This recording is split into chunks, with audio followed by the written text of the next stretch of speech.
Hi guys, welcome back to my YouTube channel. Today we will be looking at the novel Small Things by Nthikeng, Mohlele, and we will be doing a quick summary that will help you understand the book in a more easy and quick way to understand it.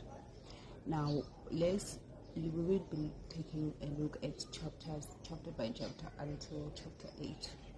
Now, Small Things is about a journey of love, loss, and joys in music. Now, chapter 1 presents us with the music man and his muse. So imagine a young, passionate jazz musician. That's our main character, although he's never given a name. He plays the piano, he lives it, he plays the music. But then he meets her, Desiree, our second character in this book. Now, it's love at first sight. It's an instant overwhelming connection that feels like destiny. Their world becomes a beautiful bohemian bubble filled with music, art, and intoxicating magic of new love. Now, he's head over heels, and life feels like a perfect improvisational jazz piece. So this chapter, it sets us up for an intense, all-consuming romance that will follow from the next chapter. Then we move to where we left. Now the musician, our main character, is left in a state of utter shock and disbelief. Now, one day she has this woman, Desiree, she's everything, and then the next is a gaping empty hole that he feels inside. Now, this isn't just sadness, it's a deep soul-crushing void that immediately begins to turn into a desperate, all-consuming obsession, and as we will see it in the next chapters. Now, his perfect melody has been shattered and is replaced by a deafening silence. In chapter 3, the search begins. So now the musician's life, our main character, transforms into a relentless, agonizing search for Desiree. Now he's lost Desiree. Now he can't understand why or how she disappeared. He wonders, he asks questions. His music now becomes less about joy and more a mournful soundtrack to his quest. So every music that he composes is now based into finding Desiree. Now, during this time, he crosses paths with an old woman. She's kind is a wise landlady or a mentor figure. She offers him a humble room and, more importantly, a quiet understanding. She introduces him to the idea of small things, the little, often overlooked details that makes up a life. And sometimes the only thing that holds us together when things fall apart. Okay, let's read it. Now, chapter 4, this is where our main character has a grip of memory. Now, years begin to blend into one another. He searches for her, Desiree, and slowly give way to an internal battle with her haunting memory. Now he's still looking, but it's more about battling the ghost of her absence. He drifts through life, he's playing his piano in forgotten corners. He is living on the edge of poverty. Now loneliness becomes his closest companion.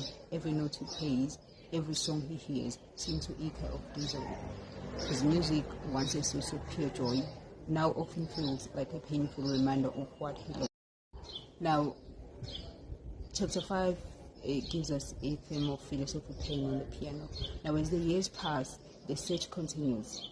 A narrator starts to dive deep into big, heavy questions. Why does this happen? What is the meaning of love and loss? Now, what is existence without the person you love the most? These are the core questions that grapples him with fate, free will, and the sheer indifference of the universe. Now, his piano becomes his confidant, a place where he pours out his suffering and confusion.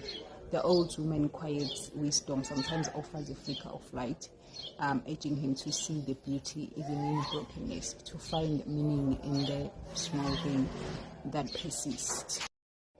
Now, chapter 6, we finally have a glimmer of hope or despair. There are moments, fleeting and uncertain, where he thinks he spots Desiree or someone strikingly similar in a crowd or a distant street. These glimpses, whether they are real or just figments of his tormented mind, reignite the desperate flames of his obsession. he throws himself back into the search with a renewed, almost manic energy. It's a cruel dance between desperate hope and she's out there, and the profound despair of chasing a ghost. The reality starts to play with his desperate imagination. In chapter 7, this is where we find our main character having like an unraveling in the acceptance. Now, the long antagonizing journey that takes a massive toll on him, both physical and mental. He's exhausted, he's worn down by the endless pain. But slowly, almost without him realizing, a shift begins. He starts to let go of the need to physically find Desiree and instead focuses on understanding and living with the memory of her. It's not about forgetting, it's about a profound acceptance of loss and an undeniable part of life.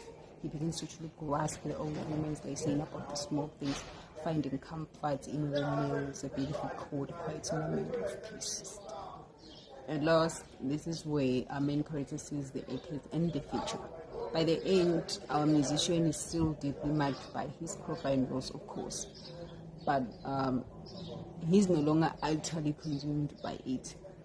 He finds a quiet resilience, a way to live his life on his own terms. He still plays his beloved piano, but Desiree's memory has become less of a torment and more of a tender, melancholic presence. Now, the novel doesn't end with a grand dramatic reunion as typical novel or a sudden cure for his pain. Instead, it closes the subtle understanding that life, in all its beautiful, messy, small things, it continues even after the greatest heartbreaks.